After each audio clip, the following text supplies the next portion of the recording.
тарабхонаи бурак бо дуруду сипос маззеписандонро пазироӣ мекунад. ин ҳама муддат бо пешниҳоди лазизтарин анвои ғизо хизматрасонии олидараҷа мо боварии шуморо ба даст овардем. аз ин ба баъд боз ҳам лазизтар ва болотару зеботар. бурак фазои комилан дӯстона. телефон барои фармоиш 99 999 2008.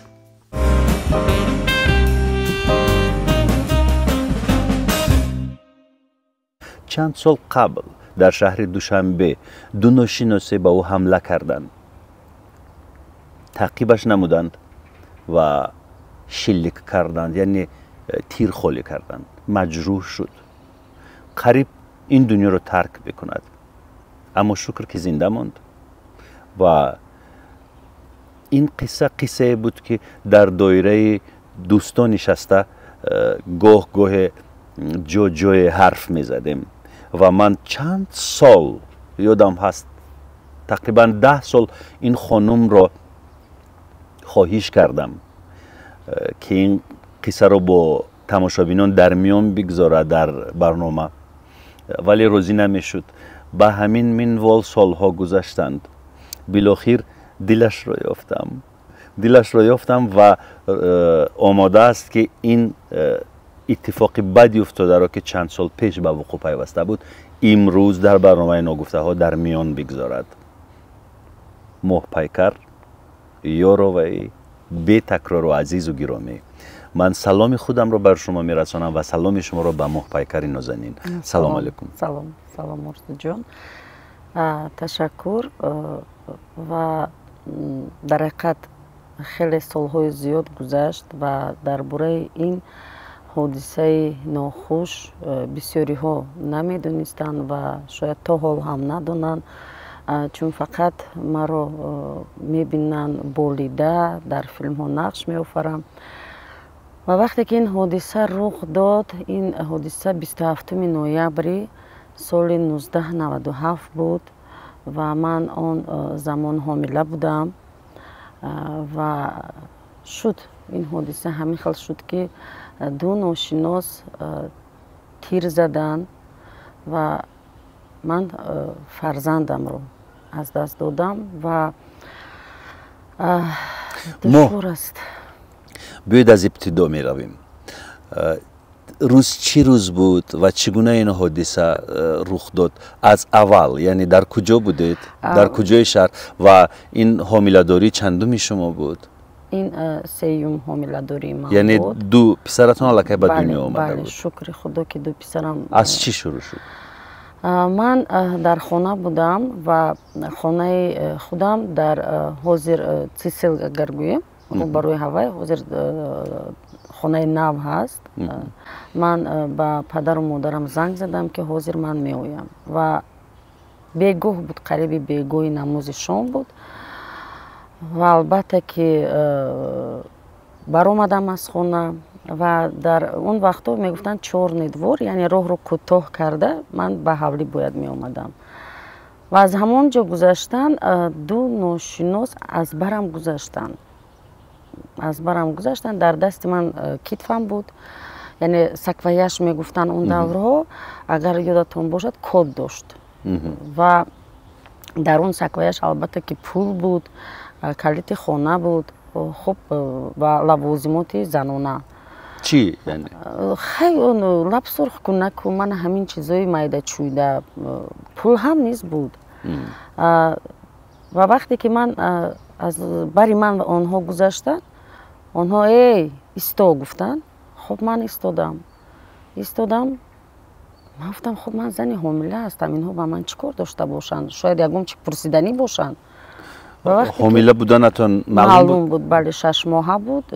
و وقتی که من ایستادم آنها گفتن که سمکت رو کشو، کتفت رو کشو. من گفتم خب من هیچی ندارم، کشو.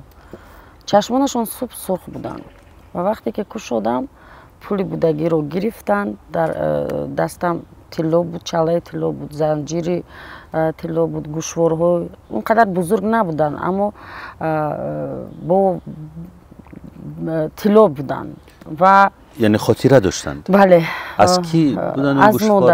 از مادرم. و وقتی که میدونید من کردن همه رو که خب دادم، من فکر و خیالم در بطن بود، یعنی کودک رو فکر میکردم که با او یگان آسیب نرسند و همین گونه که شد دادم. آنها کمی رفتند، بعد یکی اش گفت که ایستو گفته داد زد. همین گشتم و یک تیر نفهمیدم چگونه بود، یک تیر رفت و حس کردم که یک چیز گرم از طرف دست چپم، از طرف پوچه چپم رفت و هوشیار شدم. من الکی در بیمارخانه قره‌بالا. تفنگ داشتن؟ بله، تفنگ داشتن و میدونید شلیک کردن. بله. و میدونید وقتی که یادم هست، وقتی که به خود آمدم در بالای سرم دکتر میگوید که این باز حامله هست، یعنی این رو ما چگونه جراحی میکنیم. دوتوز بسیار شد و دکتر پرسید کجا زنگ زنیم. من یگانه همین رقم خانه رو دادم، رقم رو گفتم و همین قطعی من رو به خانه اتاق جراحی در آوردن. همون نارکوز رو زدن، دیگر من یادم نیست. و وقتی که به هوش آمدم در بالای سرم پدرم، مادرم، بیبی همه جمع شدگی گریه دارن. من چشمانم رو کشیدم، من گفتم من مردم. یعنی یک حالتی بود که فکر میکنی که تو مردگی هستی و در بالای سر تو ماتم. من نفهمیدم که با من چی شده است. و سوال یکمی من بود که کودک چی شد. و وقتی که گفتن که کودک فهمید و کودک تو رو خلاص کرد،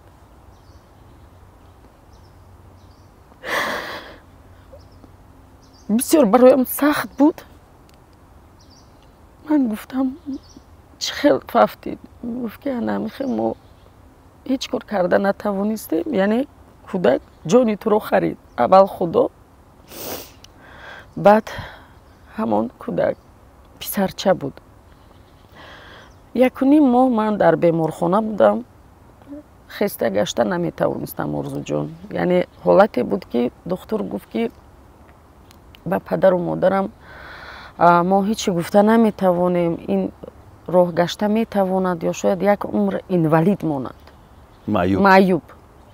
یک عمر. تصور کنید 2 فرزند دیگر دارم در خانه. در بدن آدم اگر 5 لیتر خون باشد، از 5 لیتر خون من 3.5 لیترش موند. یعنی پوست بالای استخوان بودم، به نهایت خراب. و کسی میدید واه ما این تو ماهی ما نیستی، تو ماه دیگر شدی. یعنی هر روز رحمتی خواهرکم، دادرم، پدر و مادرم می اومدن گریه میکردن. ولی من به خودم قول دادم که من باید به پا ایستم و زندگی رو باید پیش برم. گشته نمیتونستم. یعنی این دشوار است وقتی که تو معیوب هستی، پاچه هایت کار نمیکند.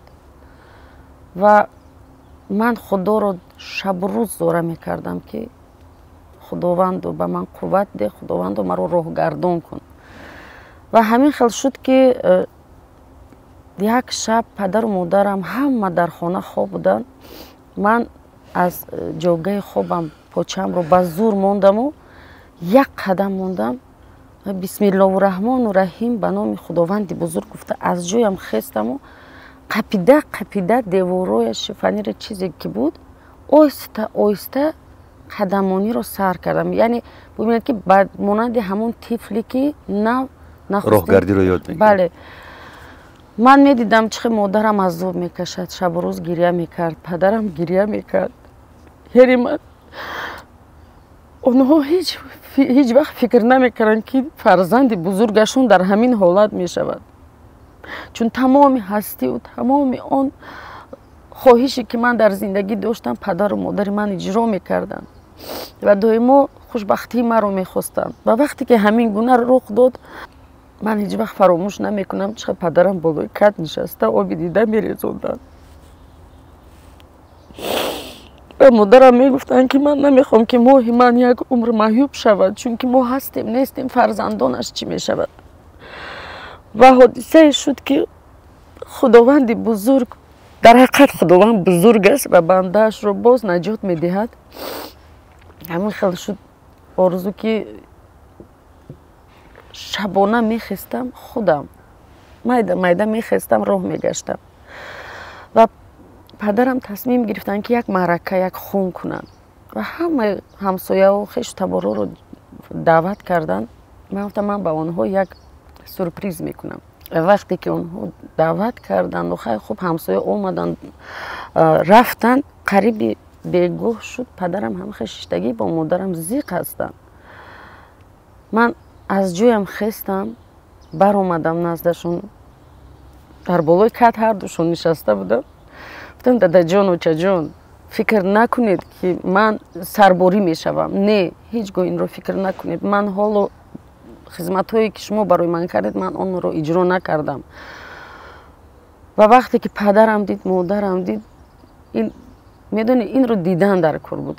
ин падарам роҳгардиву қадамзадӣ. бале падарам маро ба оғӯш гирифту чунон марде ки ман дар ҳаётам надида будам ки падарам оби дида резонда бошад.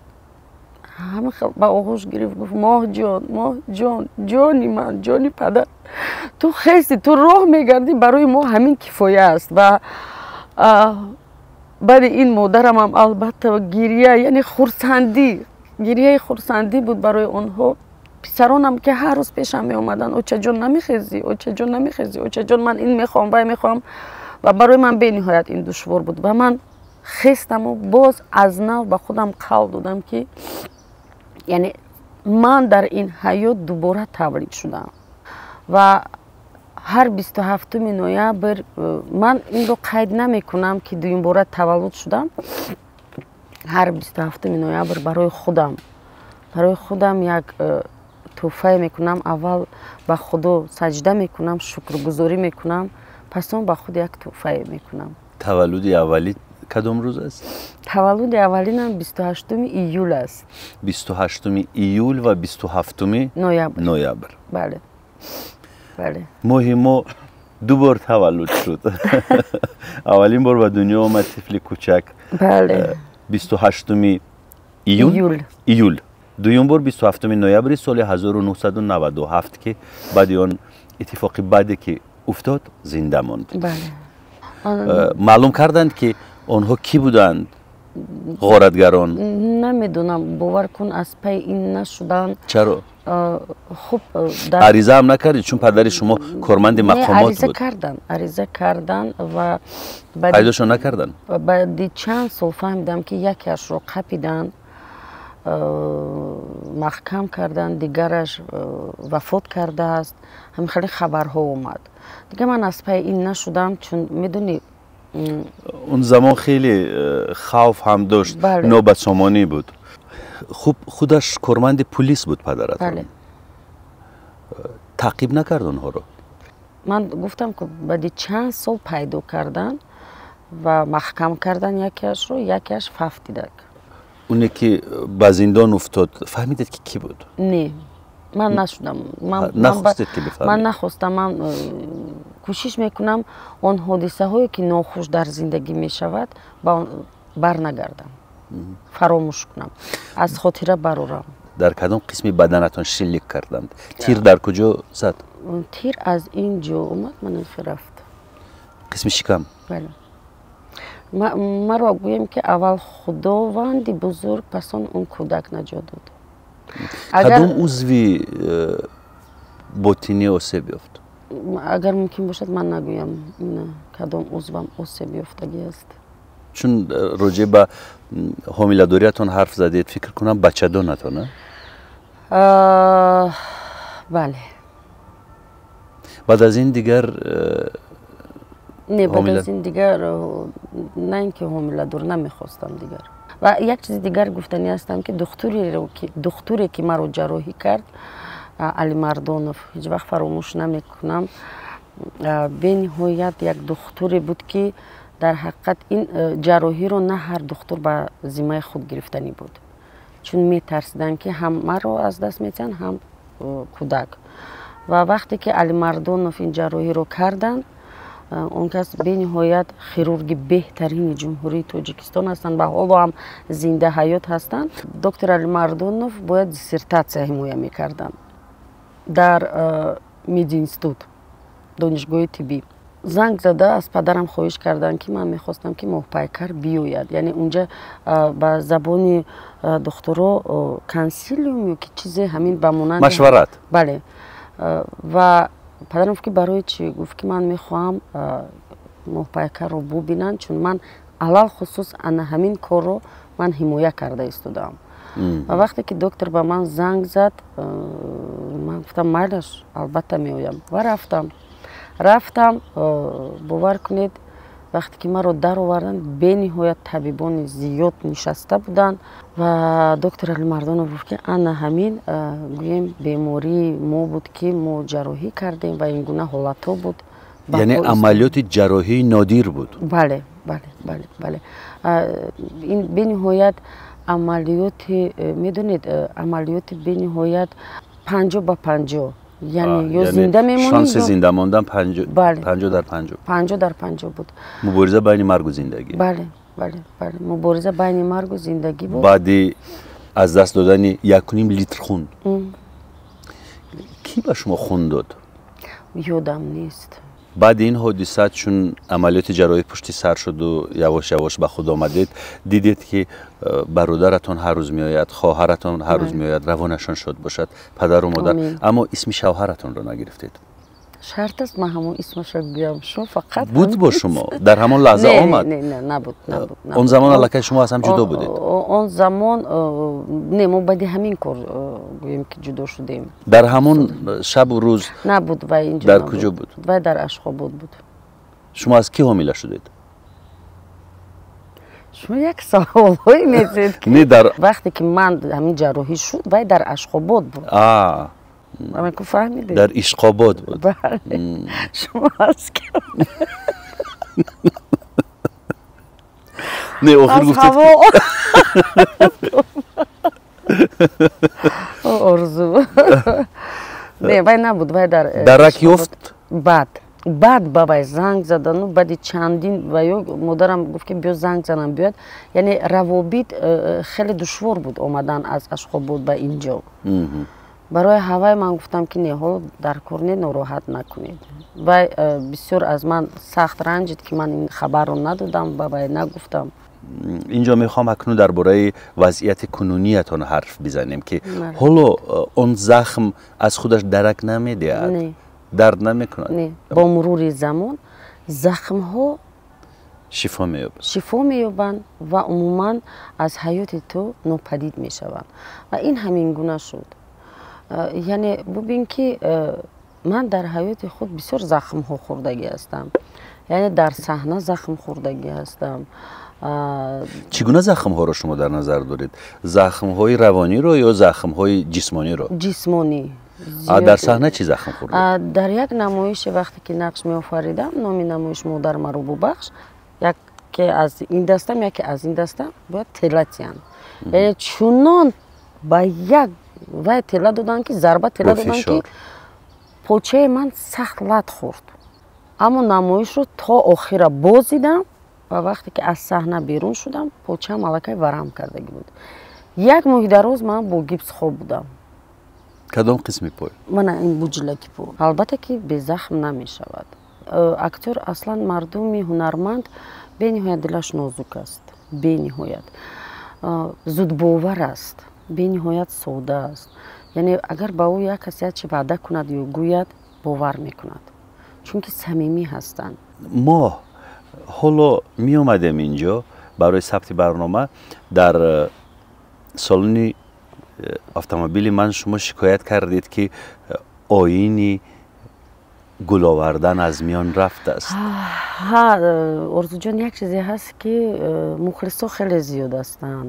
ташаккур ба онҳо ки хуб ба ман ҳарфҳои хеле хуб менависанд. ҳастанд мухлисоне ки алал хусус медонӣ, ман дар чӣ ҳайратам ки занҳо зиёд тӯҳфаҳо равон мекунанд. аммо мардҳои азиз фақат мегӯянд як пиёла чой. اجازت ما میخواستیم با یک شما در پیاله سر یک پیاله چای یک بشینیم. پیاله چای بعد با دوامش. شاید یک خلاص همین گونه میخواهند، اما یک دیگرانش دیگر فکر دارند. اما میدونی من یادم هست که من هنرپیشه‌های ما مثل گلسره عبداللهی و دلبر عمر و رجبگل قاسم و سعادت عزیز و یعنی آن هنرمندایی که در دور شوروی خیلی مشهور بودند و حالا هم مشهور هستند و آنها نقل میکردند که مخلصان آنها چگونه یعنی آنها رو خرسند میکردند. خرسندی در چی بود؟ یک گل زیبا، یک تحفه زیبا، یک شیرینی خیلی با مزه و با لذت، یعنی با همین گونه. حاضر که عصر 21 هست، همه این چیز به فکرم گم شدگی است.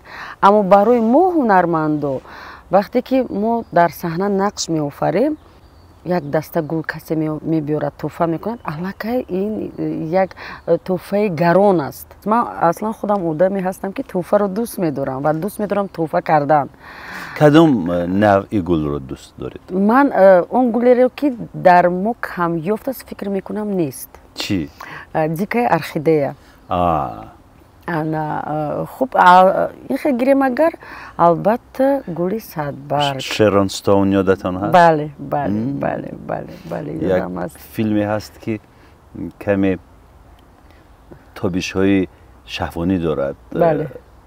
ارخیده وحشی با اشتراک شرون ستون. بله. هنرمند خیلی جذاب است. بله. شرون ستون. یادم هست و اگر این گونه یک نقش پیشکش میکردند نه راضی میشید؟ نه. پس چرا میگویید که میپسندید این فیلم رو؟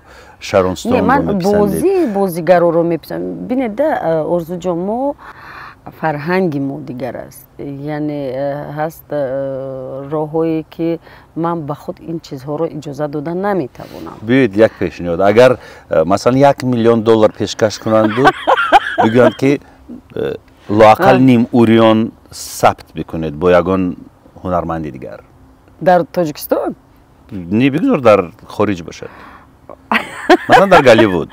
نه، نیم اوریون هم نه، 1,000,000 هم پول کلان است. لااقل کتفایتان رو بیرون کنید. نه، اگر این خیلی باشد ممکن، نه که اینجا همه پوشیده باشد.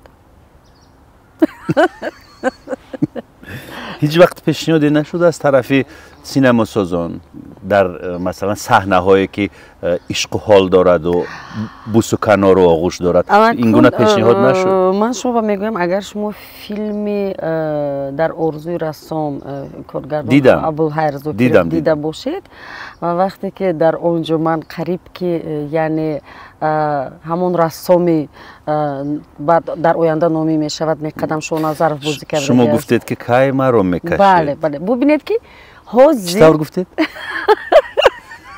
تکرار کنید. اون وقت دیگر خواهش میکنم. چی گفتید براتون؟ وقتی که ما دیالوگی جلی بود. بله، من با وی نگاه کردم گفتم که کی مرا میکشی و میگه که چرا؟ رسمم رو یعنی ببینید که الکی این معنای دیگر خیلی بود، اما در اصل اشاره یک معنای پوشیده در اصل همین معنا رو قبول کردن و وقتی که همین فیلم بر اومد چون مخلصا زیاد شدن که از طرف مردم بعد تا حال می نویسن که ما رو میکشی گفته. یعنی ببینید که در ما کمتر این چیزها رو نادرست میفهمند. نه، اصلا اشاره کارگردان هم به همین بود که مردم دیگر خیلی فکر کنند. اشاره کارگردان به همین بود، اما من هنرمند نفهمیدم اشاره. ما التماس خواهش میکنم. نه، جدی میگویم. نه، به نادانی نزنید خود رو. نه، نمیدونستم. باور کن. باور کن. نه خود که شما کشیدن رو نفهمید. رسم کشیدن. یعنی معنای دومش رو در زبان فرازیولوژیا هست. مثلا کلمه هایی که با فرازیولوژیا داخل میشوند دیگرند و معنایشان دیگر است. در اون وقت یک حالتی بود که من در فکر این چیز نبودم. من در فکر کار بودم، یعنی نوار خوب بیاید و خوش نپران. همین گونه بود. و بعد دیوای وقتی که با شهرت صحنه داشتیم رحمت الله، با از تئاتر آینه اکتور فراموش کردم، اون کسان بودن، یعنی صحنه‌ای بودن که آنها هوششون من به میرفت اما هوش من در رسوم بود. ما یک سوال دیگر پیشکش میکنم بعد صحبت رو ختم میکنیم. اون ترس، اون هراسی که بعدی اون حادثه در ضمیر شما جای گرفت، در باطن شما جای گرفت، تا حال هست یا نه؟ حاضر نه. اون وقتا بود. تا چند مدت بود؟ حاضر من با تو میگویم یک تا سال همین 2002 2003 انا همین، یعنی 5-6 سال این ترس وجود بود. ترس یک جو تق میشد، من الکه از جمع یک قد میپریدم. حالا نه، حالا شکر میگویم ارزو جان، شکر میگویم که تینجی است. این دهشت گذشت، یعنی در پس موند. ما دیدگی هستیم و ما میدیم الهو نبینن. من فقط فکر میکنم که فرزندانم نبیره هایم، خیلی من یک چنین چی دیدم در حیات، تو هم همچنین، اما کودکای ما نبیره های ما چی؟ هیچ.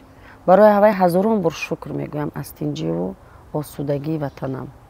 وقتی که ماه پیکر رو شلیک کردند و خواستند بکشند، من فکر میکنم که اون زمان جهان هنر رو میتوانستند بکشند، یک دنیا زیبایی رو میتوانستند بکشند، اما خدا نخواست.